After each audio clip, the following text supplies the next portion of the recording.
Hello friends, welcome back to my channel Grihini Madhupari. और आज मैं आपको अपने इस वीडियो में बताने वाली हूँ कि मकर संक्रांति का त्यौहार कब मनाया जाएगा। दोस्तों, इस बार मकर संक्रांति को लेकर के बहुत सारी दुविधाएं हैं, तो आज मैं अपने इस वीडियो में क्लियर करूंगी कि मकर संक्रांति का त्यौहार एग्जैक्टली किस डेट पर मनाया जाएगा। और दोस्तों, अगर आपको मकर संक्रांति के बारे में डिटेल से जानना है तो आप हमारे वेबसाइट पर जाकर के आप इसका डिटेल पढ़ सकती हैं और इसके बारे में और सारी जानकारी ले सकती हैं। हमारे वेबसाइट का URL है grihinimadhupari.in, जिसका हम लिंक अपने डिस्क्रिप्शन में दे देंगे। तो वहां से जाकर के आप मकर संक्रांति के बारे में पूरा डिटेल जान सकती है। उससे पहले दोस्तों, हम आपको बताना चाहेंगे कि अगर आपको हमारे वीडियोस अच्छे लग रहे हैं तो प्लीज़ हमारे वीडियो को लाइक करिए, शेयर करिए और ज़्यादा से ज़्यादा लोगों में ये शेयर करिए, जिससे और सबको मकर संक्रांति के बारे में सारी जानकारी मिल सके। तो दोस्तों, चलिए हम चलते हैं अपने टॉपिक की तरफ और आपको बताते हैं कि मकर संक्रांति का त्यौहार क्यों मनाया जाता है और इसका शुभ मुहूर्त क्या है। दोस्तों, मकर संक्रांति का त्यौहार भारत में धूमधाम से मनाया जाता है। यह हिंदू धर्म में सबसे महत्वपूर्ण त्यौहार है। हर बार सबसे पहले मकर संक्रांति का त्यौहार ही मनाया जाता है। मकर संक्रांति का त्यौहार जनवरी में 14 या 15 तारीख को मनाया जाता है। यह डेट तय रहता है, इसी डेट को मनाया जाता है। इस दिन भगवान सूर्य मकर राशि में प्रवेश करते हैं। दोस्तों, मकर संक्रांति के दिन स्नान, दान और पुण्य कर्म किए जाते हैं। इस दिन स्नान दान करने से महाफल की प्राप्ति होती है। माना जाता है दोस्तों कि इस दिन सूर्य मकर राशि में प्रवेश करते हैं, इसलिए मकर संक्रांति के रूप में इस दिन को मनाया जाता है। तो आइए दोस्तों, हम आपको यहाँ बता दें कि शुभ मुहूर्त कब है। इस बार मकर संक्रांति को लेकर के बहुत सारी दुविधा है। बहुत सारे ज्योतिषाचार्यों का मानना है कि इस बार 14 और 15 दोनों को ही मकर संक्रांति का पुण्य त्यौहार मनाया जाएगा, लेकिन माना जा रहा है कि जब सूर्य मकर काल में प्रवेश करता है तो वह मकर काल का सबसे पुण्य काल होता है, इसलिए इस दिन मकर संक्रांति मनाई जाती है। दोस्तों, इस साल 2022 में मकर संक्रांति 14 तारीख को मनाई जाएगी। ज्योतिषाचार्य के अनुसार इस दिन पौष महीने की शुक्ल पक्ष की द्वादशी तिथि है। इस दिन सूर्य दोपहर 2:46 पर मकर राशि में प्रवेश करेंगे।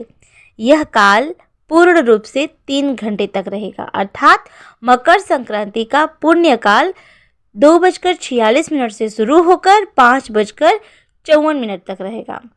इस पुण्य काल में मकर संक्रांति का महाकाल 1 घंटे का है, अर्थात यह काल 2:46 से शुरू होकर 3:46 तक रहेगा।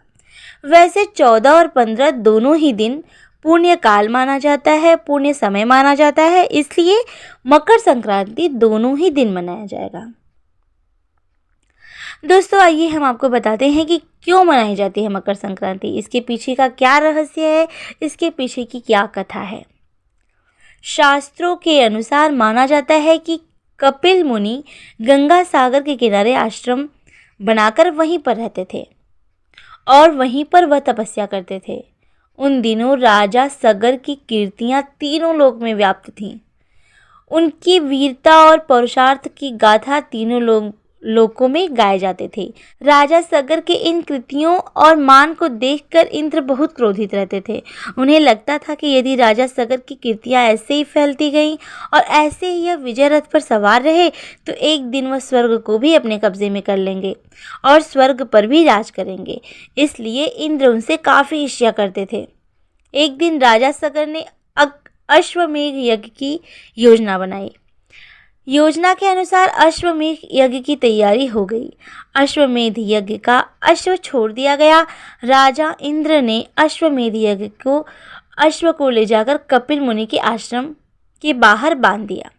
राजा सगर के पुत्रों को लगा कि अश्वमेध यज्ञ के अश्व को कपिल मुनि ने बांध लिया है, इसलिए वे जाकर कपिल मुनि से पूछताछ करने लगे। कपिल मुनि को गुस्सा आया और उन्होंने राजा सगर के तीनों पुत्रों को भस्म कर दिया। जब इन सब बातों का पता राजा सगर को चला तो वह कपिल मुनि के चरणों में गिर गए। उन्होंने उनसे बहुत माफ़ी मांगी और अपने बच्चों को वरदान देने के लिए विनती करने लगे। तभी कपिल मुनि ने राजा सगर को कहा कि यदि किसी भी तरह से माँ गंगा पृथ्वी पर आ जाए तो आपके पुत्रों का कल्याण हो सकता है, उन्हें मुक्ति मिल सकती है। शास्त्रों के अनुसार दोस्तों माना जाता है कि तभी राजा सगर ने भागीरथी के चरणों में गिरकर उनसे विनती की कि गंगा जी को पृथ्वी पर लाया जाए, क्योंकि गंगा जी को पृथ्वी पर लाने के लिए सिर्फ भागीरथी ही तपस्या कर सकते थे। भागीरथी ने बहुत वर्षों तक तपस्या की और मकर संक्रांति के दिन ही भागीरथी माँ गंगा को पृथ्वी पर ला सके। माना जाता है कि मकर संक्रांति के दिन यदि गंगा में स्नान किया जाए तो महापुण्यों की प्राप्ति होती है दोस्तों। इसलिए इस दिन गंगा नदी में स्नान किया जाता है। अधिकतर त्रिवेणी नदियों में स्नान किया जाता है दोस्तों। संक्रांति के दिन कुछ बातों का ध्यान जरूर रखें। माना जाता है कि मकर संक्रांति के दिन भूल कर भी तामसी भोजन का सेवन नहीं करना चाहिए।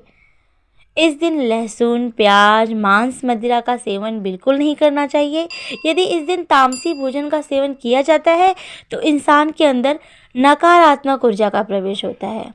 अधिक गुस्सा और क्रोध जागृत हो जाता है, जिससे मनुष्य की हानि होती है। शास्त्रों के अनुसार माना जाता है कि मकर संक्रांति के दिन अपने हाथ से किया गया दान महाफलदायी होता है। इस दिन यदि आपके घर पर भिखारी या किसी ब्राह्मण का आगमन हो तो उसे खाली हाथ न लौटाएं, उसे कुछ न कुछ भेंट जरूर दें। हो सके तो भर पेट भोजन यानी अन्नदान जरूर करें।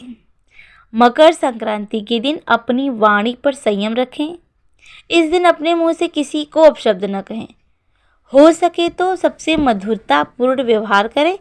अपने से बड़ों का आशीर्वाद इस दिन जरूर लेना चाहिए। यदि आप सूर्य भगवान की कृपा पाना चाहते हैं दोस्तों तो मकर संक्रांति के दिन सूर्य ढलने के बाद अन्न ग्रहण न करें। यह आपके शुभ कर्मों को कम कर सकता है। इस दिन सूर्योदय से पहले ही स्नान कर लेना चाहिए और सूर्य भगवान की पूजन अर्चन जरूर करनी चाहिए।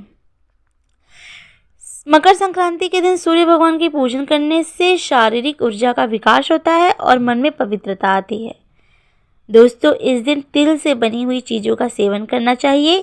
सूर्य भगवान को तिल से बनी हुई चीज़ें ज़रूर चढ़ाएं। बच्चों को और ब्राह्मणों को तिल के लड्डू दान करें। इससे घर में सुख समृद्धि का वास होता है और हमेशा खुशियाँ बनी रहती हैं। तो दोस्तों ये रहा मकर संक्रांति के बारे में पूरी जानकारी। यदि आपको हमारा वीडियो अच्छा लगा हो तो प्लीज़ हमारे वीडियो को शेयर ज़रूर करिएगा। आप अपने बेल आइकन को प्रेस कर लीजिए ताकि हमारे वीडियो बने तो आपके पास तुरंत पहुँचे। फिर मिलेंगे दोस्तों नए वीडियो के साथ और नई जानकारी के साथ। तब तक के लिए थैंक यू सो मच। धन्यवाद।